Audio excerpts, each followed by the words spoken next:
I was contacted by a senior backend developer for Call of Duty through private messages. After confirming their identity and thanking them for reaching out, I asked if they would be willing to answer 10 questions about the gaming industry in Black Ops 6. They agreed, but under one condition: I must keep who they are anonymous and their job history obfuscated, as they would undoubtedly be tracked down and fired if any identifiable information was released. This is their story.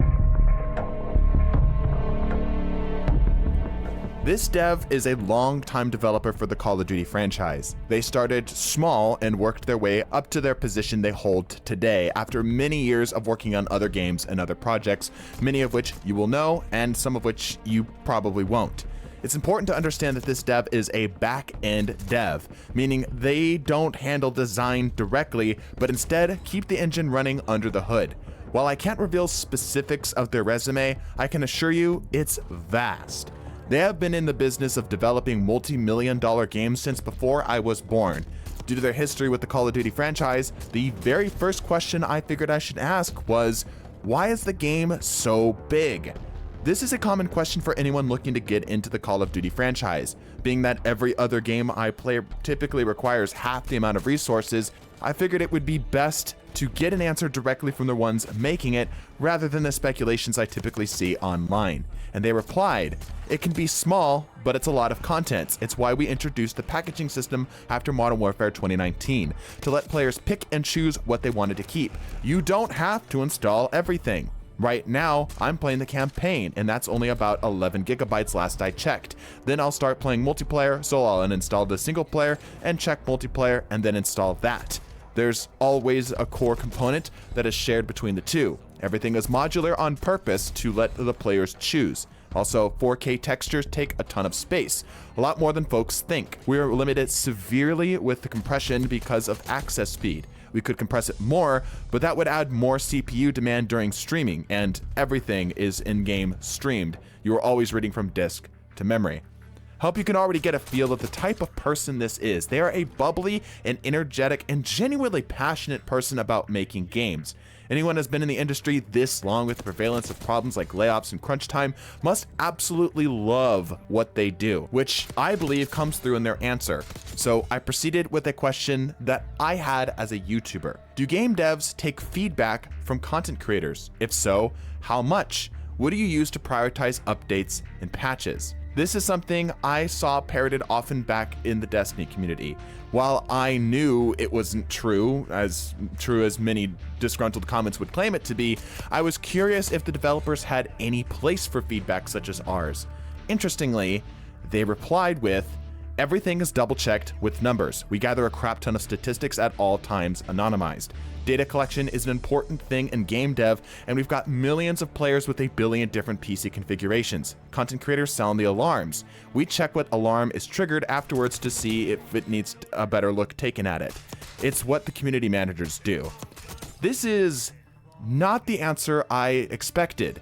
I presumed that creators would have been held to as a equivalent to data at the very least. Whereas in this answer, it seems that the voice of a content creator could potentially cause a priority on an issue in a game, but not on a non-issue. While we can't assume this is the case for all studios, if a studio as large as Call of Duty does this, I wonder how much more smaller and more personal teams of developers do this too. Indie devs have set this as their standard, of course, but the fact that this is treated with similar cadence among multi-million-dollar studios is eye-opening. My next question pertains to both Call of Duty and live service games as a whole. Is your team familiar with the handful of small bugs in Black Ops 6? How long does it take to patch them, and why? We hear so often about day one patches. I wanted to know more information about the practice, and they replied, "Bug database is even there before launch. We are aware we are launching with bugs. We have to prioritize and release schedules to keep.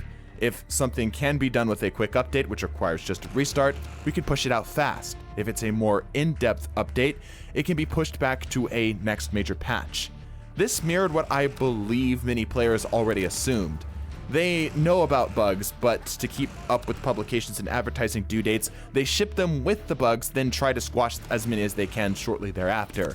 Another complaint I often see leveled at any of the Call of Duty games is how similar they are to each other. So I asked, are weapons, equipment, score streaks, etc. archetypes of previous COD games? It feels like lots of the time, ideas and balance for weapons carry over. And they replied with, I would assume so. There's only so many guns used in the real world. You try to hit every niche possible without being redundant, as well as look cool. Who doesn't like the MP5 or the good old M4? We'll return to this idea later, but their lack of surety on this answer is attributed to where they sit in the team. They're a back-end developer. Remember, not a front-end designer. They don't make all of these decisions. So my next question, what's the hardest part of your job? This, I hoped, would help better contextualize what a developer may go through on the day-to-day. And they replied with, the hardest part is problem solving. Some stuff needs a lot of refactoring, other things that have been okay for years but no longer respond to the current needs. But teams are accustomed to the old ways. People don't like change unless it works and saves them time. So it better damn work when you take the old stuff away.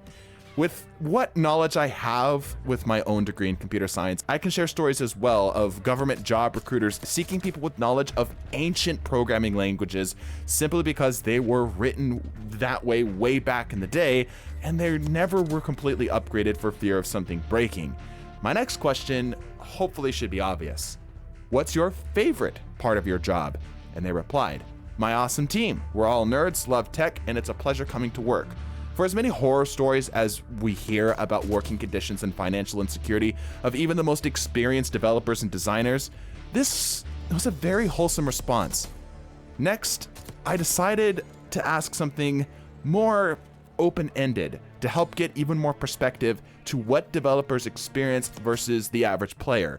I asked, what is something you wish more gamers knew about or had patience for? And interestingly, they replied, oh gosh, so many things. There are so many misconceptions as to what actually entails to make a game. Just the fact that people assume COD is the same every year is so far from the truth, but as long as the gameplay is the same, which it needs to be, that's what sells the game, you don't see it.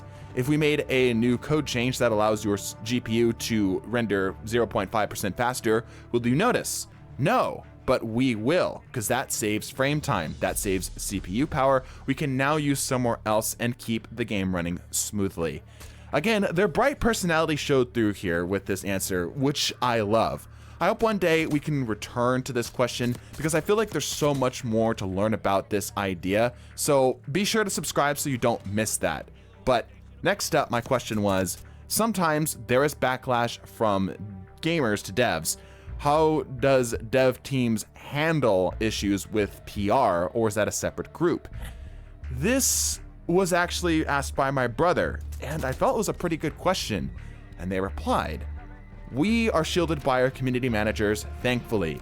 I got my share of death threats on Twitter by saying something and it got taken out of context and then put into articles within days. Not a fun feeling. They filter it out for design teams and those that make those final decisions. It's awful that anyone could ever be in a position to receive such backlash, if we're being charitable to call it that, while they're trying to do their best. I firmly believe that the relationship should be better between both players and devs. Obviously, we should hold each other accountable for the work that we do or the product that we're purchasing. But situations like these understandably spoil any motivation for devs to open up like this. But let's continue. Is there anything you're worried about in the future of the gaming industry? Anything you're excited for?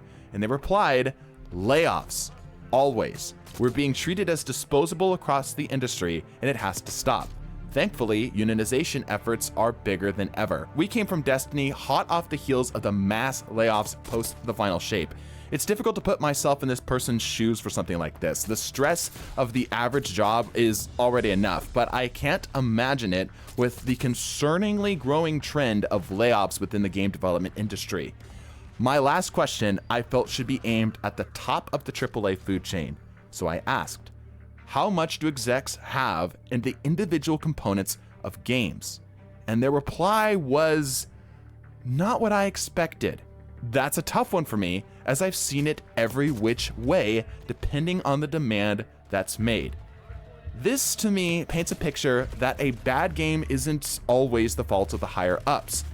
But if a higher up or producer or executive does get overly involved and the game flops, it was quite possibly more their fault than not. But take all of my interpretations with a grain of salt. Obviously, I'm having to sort of read between the lines here, as the information that I'm relaying to you is purely through text. Leave a like and subscribe if you have any questions you feel I should ask. Thank you so much for this anonymous dev for providing me such incredible insights. This was a huge deal for me. I really enjoyed this. Bless your faces, and deuces.